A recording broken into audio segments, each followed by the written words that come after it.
All right, good evening, everyone. Thanks so much for coming. We have our virtual attendees and in-person attendees here, so thank you for sharing your evening with us. I'm Megan Houston. I'm the Resilience Director for Palm Beach County's Office of Resilience.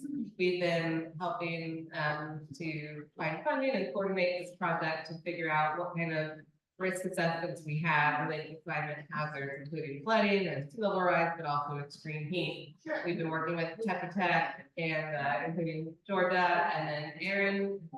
They're both here tonight. So today it's really about presenting results of what we've been looking at and getting your input on what is important for what we should do about it. So I'm just here to say thank you so much for coming, enjoy lots of food and lots of water, which are in very large cans, but there is water there. Please help yourself. And we'll turn it over to Georgia. Thank you.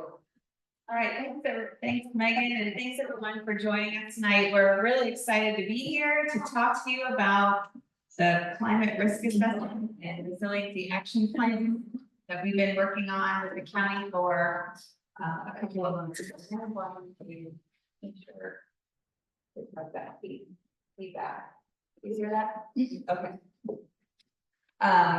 So we are going to be talking with you and asking for your input and feedback on some things today. So I hope you guys are ready to participate and talk to us. We're feeding you, we're giving you beverages. So hopefully that'll encourage you to speak up and share with us your thoughts. I'm going to give an overview and recap what we've been doing, talk about the results of the climate risk assessment, talk about the resiliency action plan that's underway, next steps, and then we'll take questions and answers. Anytime through the presentation, if you have a question, feel free to raise your hand and we can take any questions at all. We have a big team that's helping us with this project. It is a large effort to look at risks throughout the entire county, including here and the Western communities. But really what we're here to talk about is adaptation, risk, future climate concerns, making sure that the community is adapting to those future conditions that we may be experiencing and those risks. So I'm going to talk about some terms. Adaptation is the process of actually adjusting or adapting to harm to make sure that we get some benefits. Assets or people, resources, infrastructure, and services that are provided to you by the government and throughout your community. Mitigation is offsetting those impacts from those risks. Resiliency is the capacity of the community to be able to bounce back after an event. Retrofitting could be modifying structures, like putting flood-proofing homes or elevating homes. Risk is the potential total cost of something of value is damaged. And then sensitivity is the degree of which those items are damaged or the sensitivity of which those things are affected by climate hazards. So the plan is to address these climate hazards. We've evaluated them and we're looking to implement strategies to mitigate the impacts of these climate threats and risks. We want to improve our infrastructure for resiliency, for flooding, for heat, things like that. And we want to deliver environmental benefits where we can. So we want to make sure we're using green infrastructure and energy saving devices. We want to make sure that all the populations are served equally. There's equity and safeguard all the vulnerable populations, including the elderly, the young, the homeless. All of those populations need to be included in this plan. And we want to streamline these adaptation measures to make sure they're cost effective and the solutions are implementable. So the climate assessment, the risk assessment we did, we identified geographic areas that are going to be subject to these climate threats, and we're currently working on the resiliency action plan to adapt to those climate risks. We will be identifying funding opportunities to help implement the projects as they're identified, and then we'll be tracking those implementation of those projects.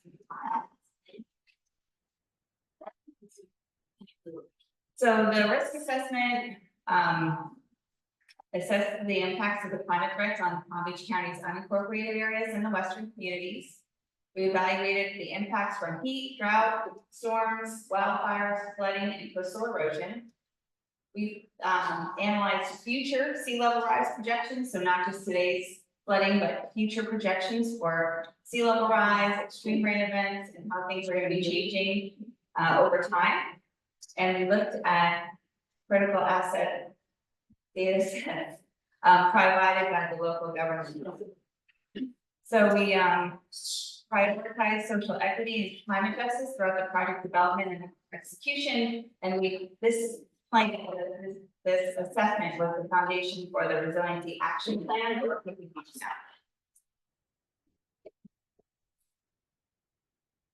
Again, the hazards that we identified are coastal erosion, extreme heat, non-coastal or inland flooding, and flooding due to sea level rise, tidal flooding, storm surge, and rainfall all together in compound. Closer? Okay. In Palm Beach County, we identified 25 hotspots. You can see the colored areas. Those are the location of the hotspots in red. And you can see that we've also focused some in the western communities here. Extreme heat, I think we all can surmise that we've experienced extreme heat and the heat is getting worse. So we did a heat analysis and we identified where there are areas that are classified as high, medium, and low exposure to heat. Here's Pahokee with some hot spots from heat exposure. And we looked at the percent of the population that is exposed to this heat. So where the population exists versus where those higher risk areas are. And identified that about 10% of the population is certainly going to be exposed to these extreme heat risks over time.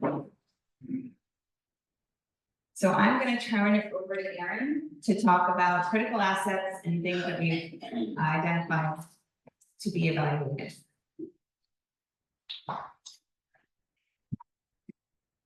Good evening, everybody.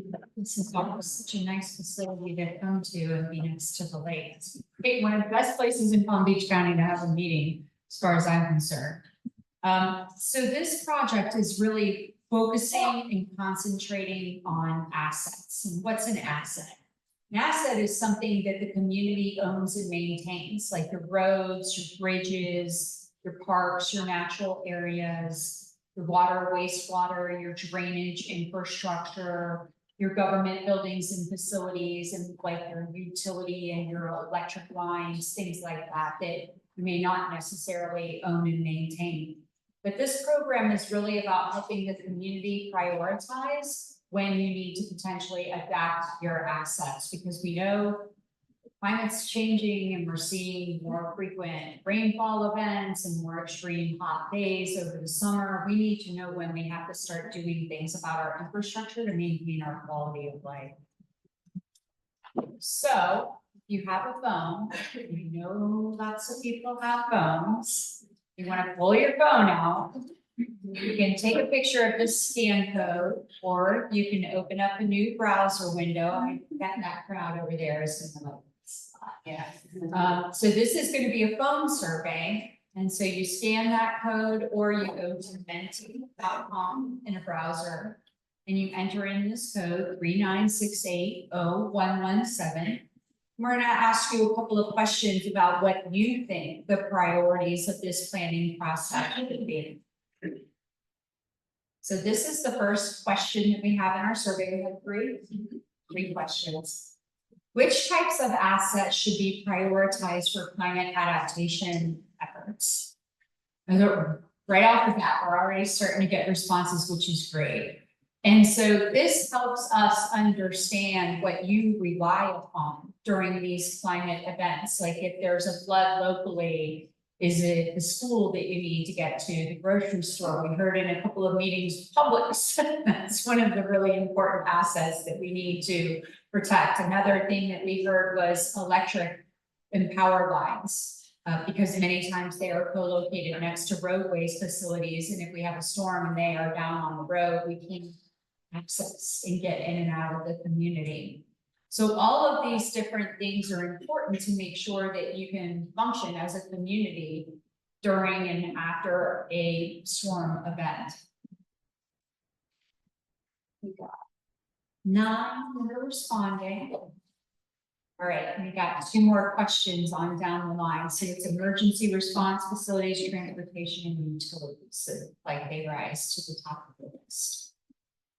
So now that we've done the vulnerability assessment, which helps us look at these different weather and in particular flooding conditions, we're moving on to the plan about what to do about it. We know that conditions are changing. We're seeing more rainfall events. We're seeing these more heat days.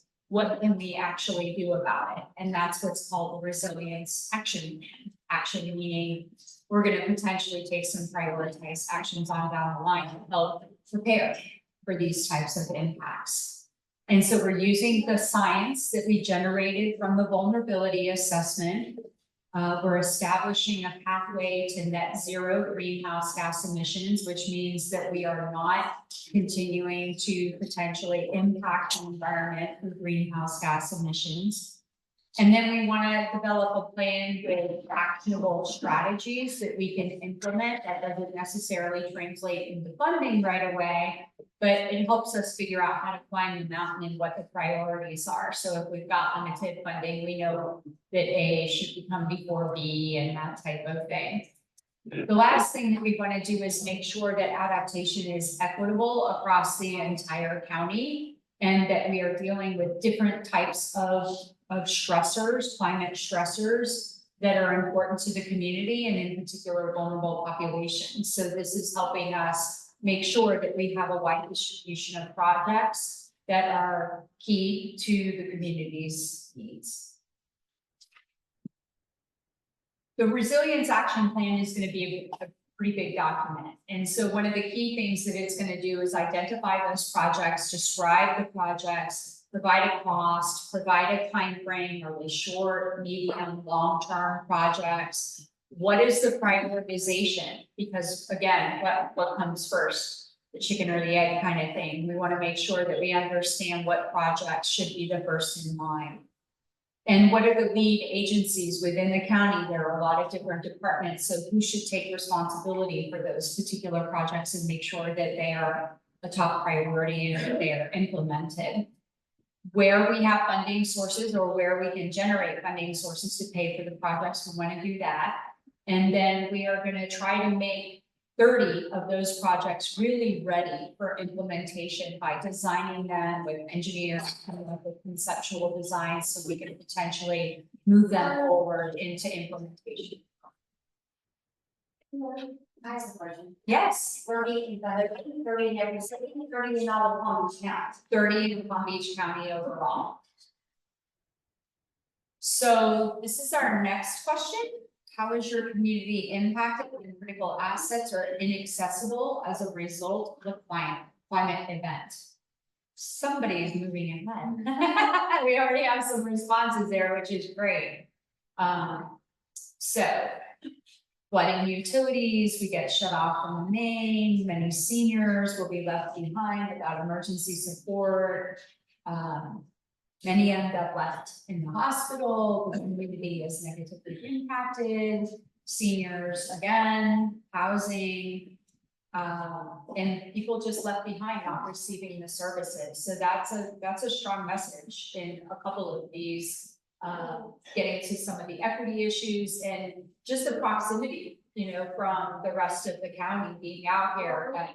Isolation was a word that was used in one of our last meetings. And making sure that we are alleviating that to the extent that we can with these projects.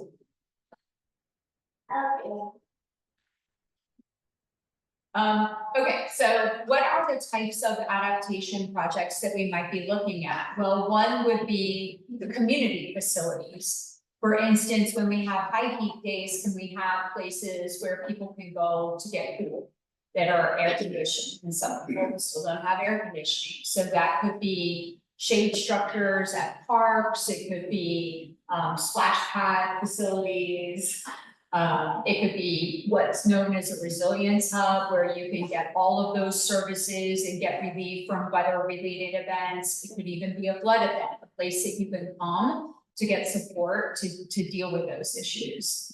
So those would be the types of adaptations that we would be looking at existing community facilities. Natural resources is important, and we can talk more about it, but this study also did a tree canopy study and looked at the coverage of trees throughout all of the county.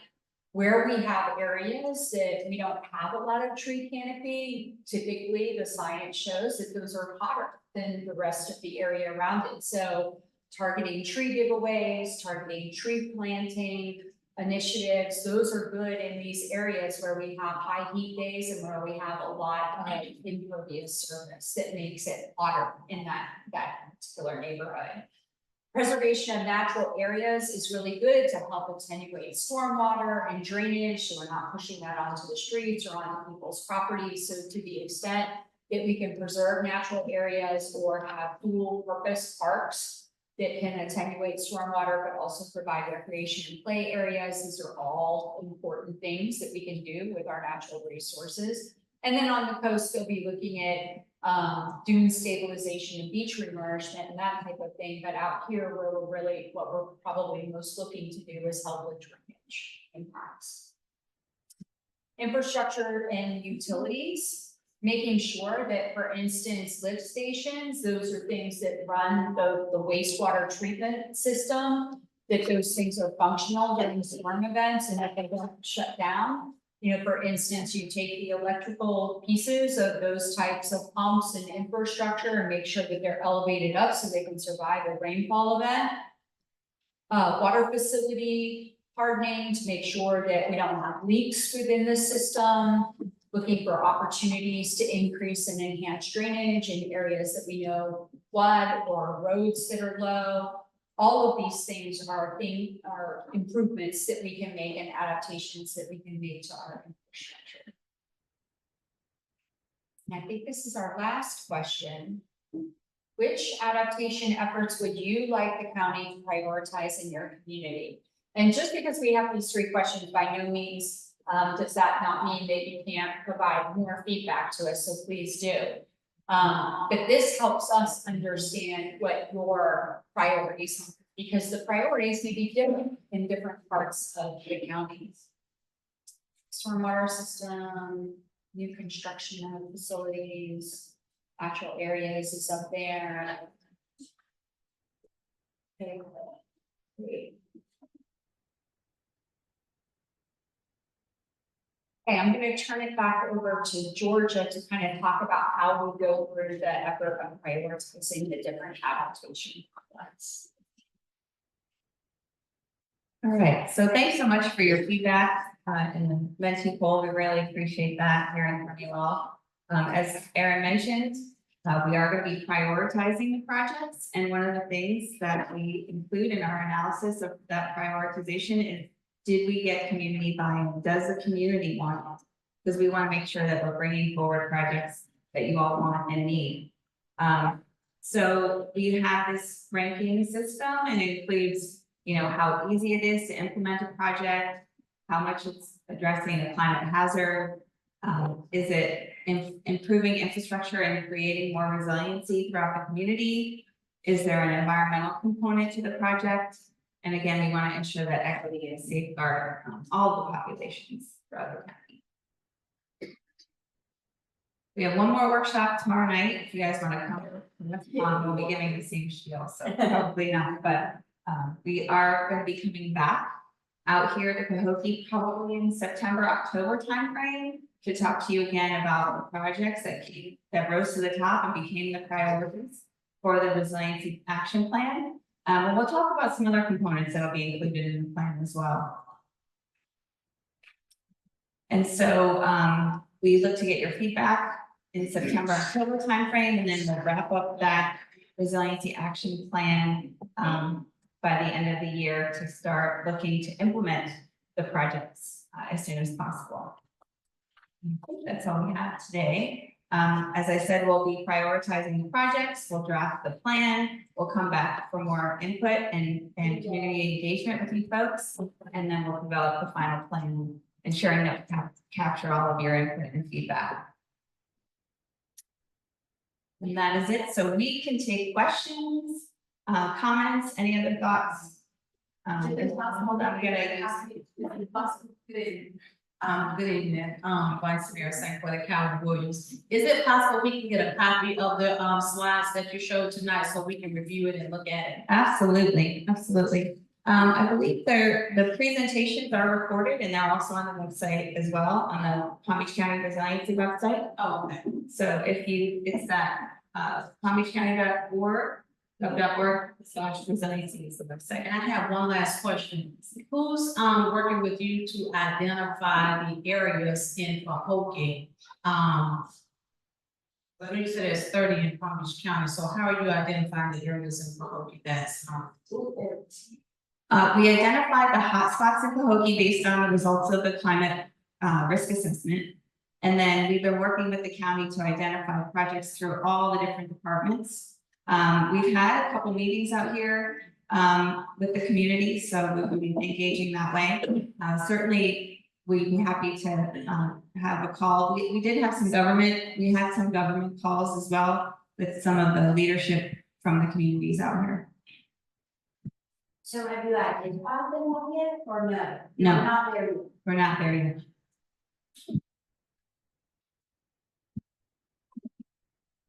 I know we spoke about 3 canopies. Yes. I know, with my girls, we kind of like, people would say, we're going down the LLK Park. That's one of the park there's, for trees there. To provide shade. If families want to come out, they have a couple of pavilions there, but along the park area where everyone tends to gather, there's no tree line, there's no shade, and other areas in the community that could also the tree. I think they did a couple of workshops. I meant to go to one, but it was handing out the trees that, or you can sign up for, but something came up, I couldn't make that one. But that was something that I wanted to see if we could get or see people talk to. So we can get trees planted out in the park. I'm sorry, I don't know this. Is MLK Park a city-owned park? Yes. Good to know. All right, so we are looking at opportunities to identify locations where tree canopy should be expanded, and we can certainly make sure that it's on our list. Did you want to say anything additional? Yeah, it's part of the plan, that project type, as Erin mentioned, that is part of our plan, that we're part of one of the project types that we're evaluating right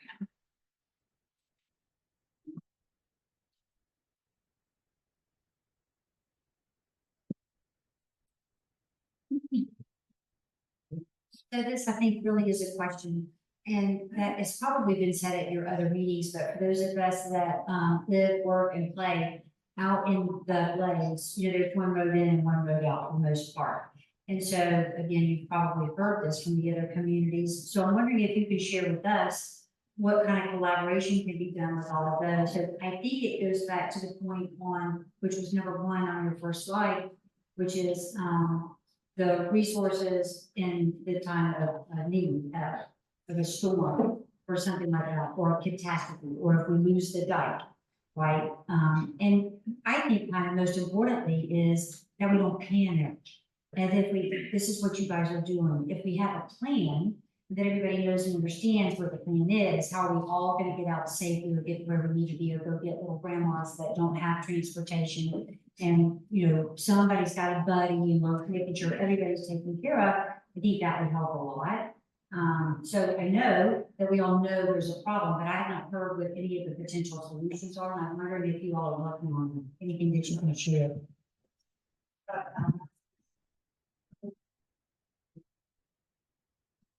Hi, Megan, Palm Beach County. I think a lot of what you're talking about seems to fall within the purview of emergency management. And so Mary Blakeney would be the best person to ask about that, because Certainly during those crises moments, you want to be dealing directly with the experts there who are running drills and understanding how to get people to where they need to go. But we're, Interesting, but for instance, if you all decide that we need a canopy, area for, to shield from the sun, but at the same time, we're having a crisis. So it seems like there would be some collaboration so that might be a hub where everybody goes, that doesn't have a car, and that they know they'll be safe, there'll be transportation out of there. So I hope that you guys are doing that kind of collaboration with what you're gonna pull out of this project. We focusing more on climate as opposed to emergency management, but the focus of the list of 30, right? That's addressing the top priorities we found in the vulnerability assessment, the risk assessment, which was extreme flooding and extreme heat. So certainly flooding can be caused from things that are, hurricanes and storms and such like that. But the projects that we're looking at are more of that, like long-term proactive planning or fixing things that are already having challenges and stresses, like drainage concerns. A lot of our water utility infrastructure out west has some challenges, it's flooded. Those are the things that we're looking at to try and alleviate, some of those stresses that are only gonna get worse as we have more rainfall. Does that answer? I mean, so it's not everything related to emergency management, but they're on our steering committee and we talk and we collaborate. We make sure what we're proposing is not duplicating what they've already gotten covered and that we're kind of gapping. Did you have a point? I didn't hear it. part of that is, it's what, to me, that's what you were asking, if they were collaborating, and then sound like you just said, I mean, I just, the roads are terrible, right? And I mean, you asked a question earlier, is it city, is it county, is it state, is it, whose responsibility it is? Well, for us, we want to get out in the middle of a flood, I don't care whose responsibility it is. I just want to make sure that we're all, going in the same direction here, to accomplish the same thing. Yeah, no, it certainly is, the plan certainly will evaluate those collaboration opportunities where we can, leverage funding to help each other out. And, a lot of the grants that we pursue do require some level of collaboration between entities and you get more points for that. So there is a lot of intent to initiate those collaborative efforts. Okay, again, just piggybacking as far as the evacuation. Like you said, the infrastructure, the roadways, trying to get out. A lot of the places where our elderly community live, the roads are horrendous. Like, if you're not careful, if you hit one of those potholes or damaged roads the wrong way, you will ruin them. And it's been like that for a long time. So I don't know whose job, but somebody needs to step up to like, okay, let's fix the roadways within the community. I know they're doing a lot of road work along the main short routes and those type of things, but within the community, the roadway, the infrastructure is very, very bad. You can take a cup of coffee, put the sugar in to drive around, and then it makes itself, as you drive. Like literally, and it's bad. Yeah, and I also noticed that your roads are often higher than your homes. The adjacent land where your homes are built is lower than some of the roads. Yes, So that doesn't help. and that goes into the trade, solid trade. Yeah. As well, so the drainage. I think, Jordan, what it's fair to say is they're trying to articulate that there's flooding here that occurs when we have those significant rain events because of the muck and the soil erosion that goes on. So I think that's what they're trying to articulate.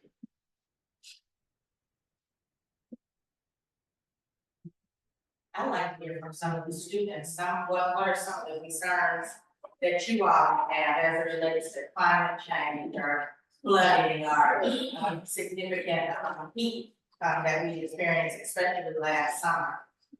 What did that look like for you? Dallas?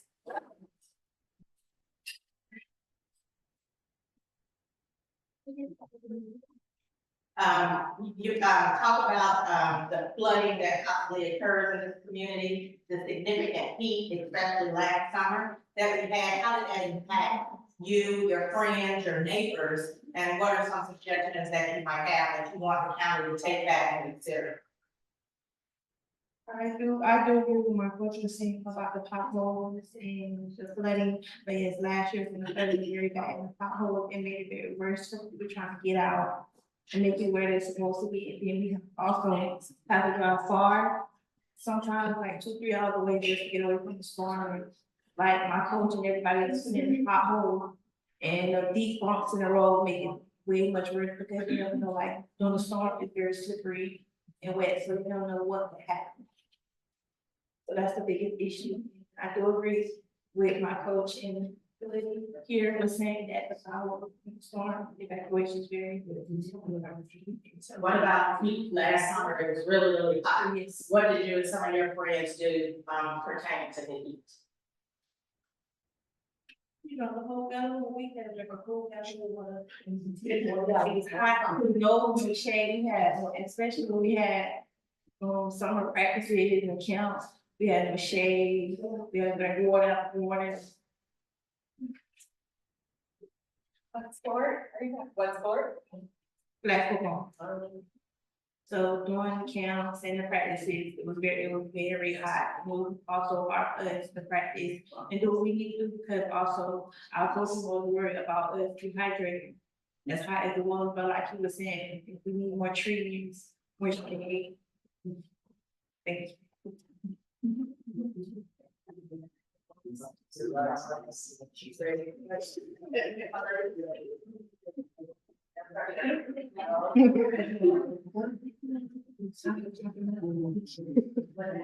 You're not gonna get graded on this, it's okay.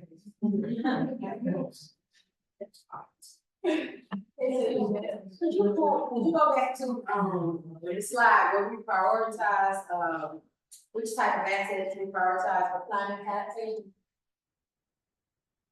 It's like, to me, like, what the conversation that we're having now all speaks to, these issues, like the priorities. What we deem as priority, and I know I would do it very quickly, but maybe for the sake of our community, we can go back to like this. I don't know if we could have more conversation about this slide alone and just prioritizing, our needs. Because as everyone's speaking, I'm thinking in terms of initially, I was like, okay, new construction, right? But now I'm looking at, I can't see. I know, right? I know, but I'm thinking in terms of the infrastructure, like where did that work? I'm thinking in terms, now I'm thinking after, Ms. Roberts, spoke, I'm thinking about, like, how can this process work if everybody's not at the table? Because when you brought up, basically, you said, price management, like, it seems like this can't happen unless everyone has part in improving. Like, so I'm just thinking maybe we could go back to this and take a look at it.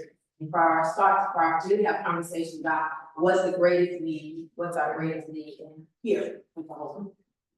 That's just, and sound like maybe infrastructure, which is, has always been. Yeah. And I don't know if y'all are thinking about it in the same person. But yeah, next structure about it. Yeah. The roads, the good drainage. Yes. Probably the stormwater system would be a part of it. Correct.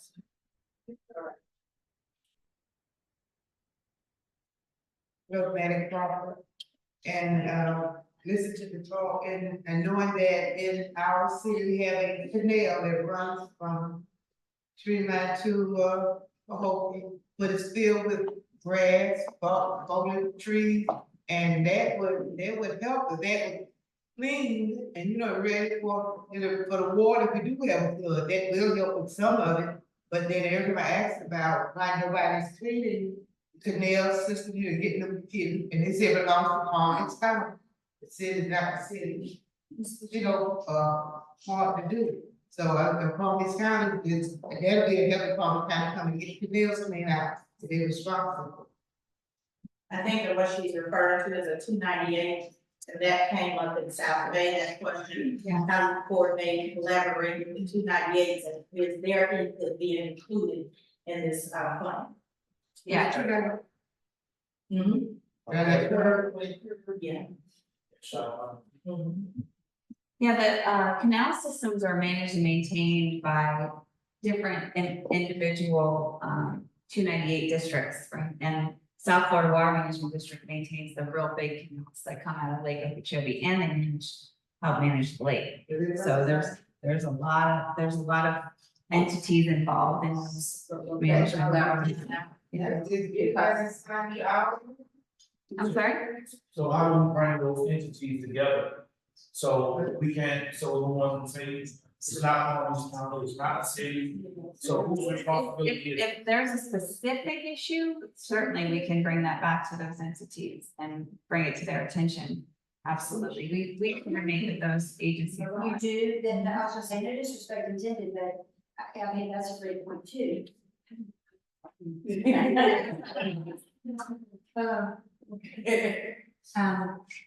Is that, yes, South Florida Water Management is supposed to do that, and all, and everything that you guys are doing has got to be coordinated, so you might have just answered it. Are they sitting at the table with you so that everybody can think about the little spots in South Bay, Bill Bay, and Pahokee, which is kind of what your last part of the Blades area tours are today, to make sure that somebody's not going, well, that's their responsibility. Well, South Florida Water Management is going to do that, and I know that they have a huge plan for crisis management. But at the same point, if you're gonna go through all the exercise to do this, I would like to know that they know what you're doing with this, so that there's not 10 different people doing it 10 different ways to accomplish the same thing, it seems like.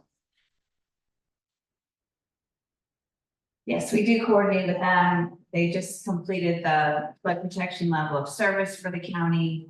That was focused on Eastern Palm Beach County, but I know the county is coordinating directly with South Florida Water Management District, and we have been reviewing their documents and all their reports to ensure that we are not, working against each other, that we're working together. And the Army Corps of Engineers, I'm assuming before they even come, right? We haven't had them on our steering committee. Yes, sir. If we could, I would like to invite those entities out. I mean, I have a van and I want them just to ride around Yeah. and let them see the thing that we see. I know it's good to have someone that's knowledgeable about drains or whatever to come and do a 5-minute assessment or 10-minute out. But for the ones that live here, that same roadway that you're speaking about, it's not just about draining. I have a daughter that totally lost a car because of all the overgrowth in that canal. And it's gotta go up the hill, like I said, the land is down. So you gotta almost go up in the road to see around that ground because you can't see, because nobody's upkeeping it like it's supposed to. So it's not just the drainage, it's the safety of drivers on the roadways. So, invite them out. I would be happy to drive them around the community so they can see for themselves, like, this is what we live through every day, not just events or just a shot of what y'all think should happen. We'll take them to the neighborhood, where there are issues, those things take place.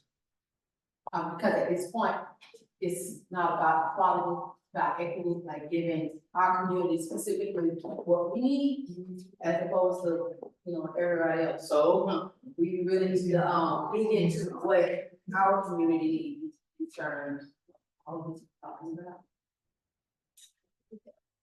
I would just like to say, I'm glad to get the collaboration, because we do have areas in Pahokee, and I know that, I'm not sure who's sitting down to the table, but you all are to identify hotspots. But I'm gonna just give an example, like when the rainy season comes. We have one development, that's, town, what's it called? East Lake Village. We're back with what, East Lake Village, or the, behind uptown.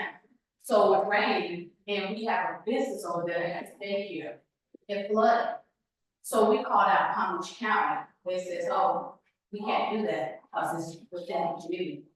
It's inside the community, so it's, oh, nothing to do, but at the same token, these homeowners are left, and the health department ended up shutting down that daycare because of all of that water, and being a safety issue, they lost money.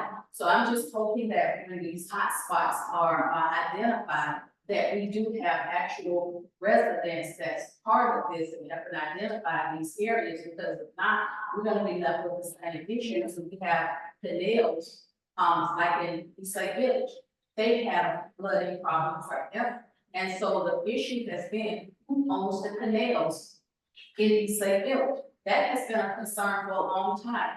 You know, some people say, some people own it, other people own it, but the residents have not been able to determine who actually owns these canals, so that whatever needs to be done with them, so their homes don't keep flooding. And then behind them, the mud keeps washing away. So eventually, what are you gonna think is gonna happen to the houses that behind the canal?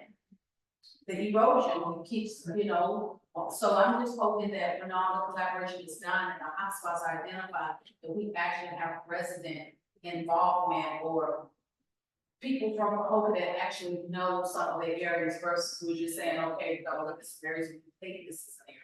Well, that's when it falls back on the residents, because we're talking about, I say, I have listened, you have, you know what people tell you, so. I didn't see the flood. But I'm just saying, you have to live here. People from East Lake Village, they don't be a part of the people having this conversation, because we can talk about it, but neither one of us can actually live in East Lake Village. So we need to make sure that the residents are here, that live in stuff, so that they can speak on it, as opposed to what we've seen or what we've not there. So, getting more residents out to these types of meetings so that their voices can be heard is something that we need to do a better job of. They'll come, I'm pretty sure, they'll come back, right? But you might have the same problem. What's good is that, like, if it's okay, but we need to get more people out to sort of help them out. If they're gonna help us, we need to help them. We can make sure that they get information in the best of their. She has a. I know we talked a lot about emergency management, and so this might be helpful so you understand how the county and municipalities coordinate for emergency management. Every 5 years, every county in the state of Florida has to produce what's called a local mitigation strategy. And it's very similar to the types of things that we're talking about now. What are the stressors? You know, is it flooding? Is it wind? Is it fire? They identify what those stressors are. And the county kind of spearheads this effort of updating what that local mitigation strategy is, and all of the municipalities have a seat at the table. They don't just meet when the document gets updated. This is a county municipal committee of people that meet continually so that they're ready to go the next time they have to update this local mitigation strategy. And so that strategy helps determine who does what when there's an evacuation and those types of emergency management procedures and coordination that we talked about. One thing that you raised is, you know, we need to, as a community, kind of exert our own pressure and advocate for our own interests as well.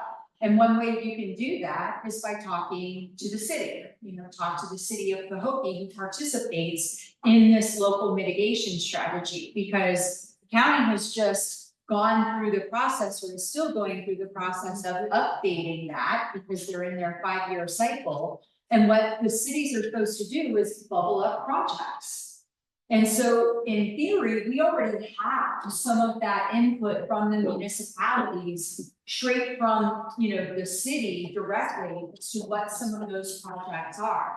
And we don't necessarily wanna reinvent the wheel, because we know that that process is already ongoing, so we can pull some of the projects that have already been pushed up to the top, by the city of Pahokee directly, same for Belle Glade, same for South Bay.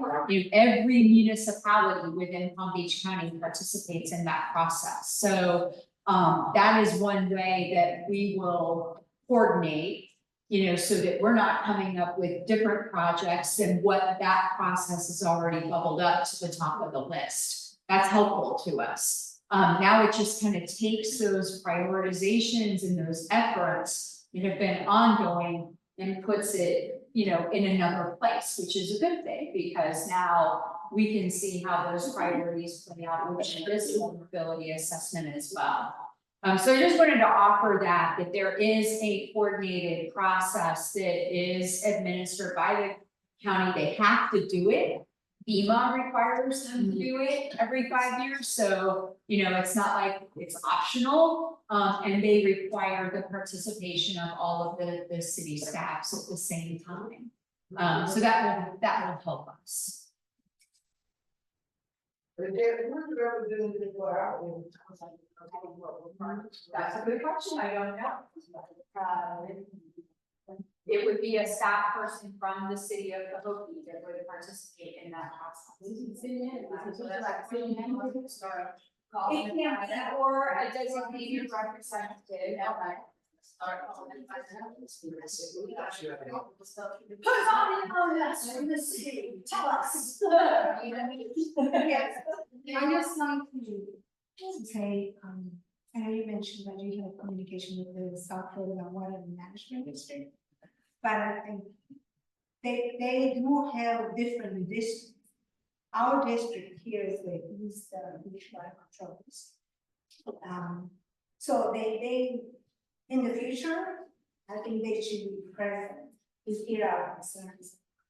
I mean, like, because we have tried bringing awareness to them that there's issues that have been brought up to our commission. So the issue that you mentioned about that now happening in the Pahokee Highway in the south end and 7th Street, that has been an issue for so many years. And accidents have happened, and I don't know what it was leading to, because community or what they need to do, they need to be brought up to this type of communities. Everybody will say that they should be invited to sanitation picture. And thank you so much for it. Thank you. So, I have a question, one next question. So, I like to be blunt, like, do we get away from what you came here for, no, or we good, right? Okay, I know we brought out a lot of things, and I just wanted to make sure that, kind of, I know that you're here for a specific reason. We're here. And I just want to make sure that we did, because we got some work to do. Just want to make sure we did. I know what you meant. From time we get Google in home. Understood. Yeah, I think that's our community, you should be present, because this meeting is important. Like, so we would like to, who's on these committees, to come back to report to the community, so the community is aware, like now everybody said, who represents the city, nobody can tell us who, we don't know, if nobody comes back. It's good to be on the committees, but if you're not coming back, reporting to your community, what good is it being on the committee and the community is not aware what should be taking place? Yes, it is, Yeah. The MLS money, has a staffers, correct? Yes. So it's a staffers. Have to look that by And that's fine, and that's each Swear. at least, that's, yes, put something back for the people, know. The other cities, right, the goes in the straight, no money taken straight. Exactly, you know, like from the other. We talked about it, like, Sometimes, I know it's something is from, sometimes it's the public works director, sometimes it's the city engineer. Okay. It just determines who they assign it to. Well, I find out. You have a question online? All right, we have a question online. Michael wants to know, when is the anticipated date for the completion of the final plan? And is there any dedicated existing or future funding in the county's budget for plan implementation? So the resiliency action plan is scheduled to be completed at the end of the year. The second question was about funding for, for the funding for the dedicated For the funding plan, for the project. implementation of the. We are gonna be identifying the costs, we'll identify some funding opportunities, whether it's grants, grant opportunities, state or federal, and then, you know, the county will likely have to get these projects into its budget cycle for implementation. So there's a possibility that the county will write the grants. Yes. Right, for this, for implementation, Yes. and that Pahokee will be included in the funding. Yes. Correct. Maybe not grant, maybe we would write grant, but we would like self-fund, it would go to self-fund. And maybe we need to write our own grant. So that grant would be a countywide grant and then it will disseminate it through different. Yeah, usually the grants are project specific. So, the state of Florida, for example, has planning grants, which is funding this study. And they also have implementation grants. And those implementation grants are for projects. And they require a 50% cost share by the applicants. So if it's Pahokee, or Bell Lake, or Palm Beach County, or somebody else, they can apply for these grants. And the implementation grants usually have 50% match. So half funded by the state of Florida grant and half funded by the local government. So whatever, always put up, you have to cover an additional. Yeah, Whatever you put up. yes. For that particular grant, there's all different kinds of grants out there. We have a list and we'll be, you know, making sure we match them up with the appropriate grant opportunities.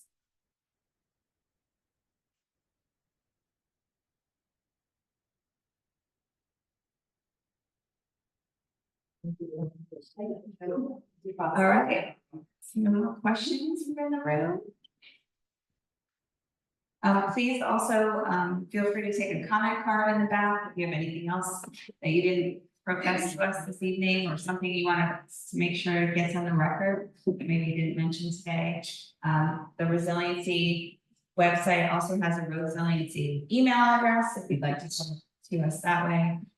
Megan's card is on the back table. I have cards too if you'd like to get my contact information. So, and we will be back as we identify the projects and prioritize them. Thank you for having. Thank you. Thank you.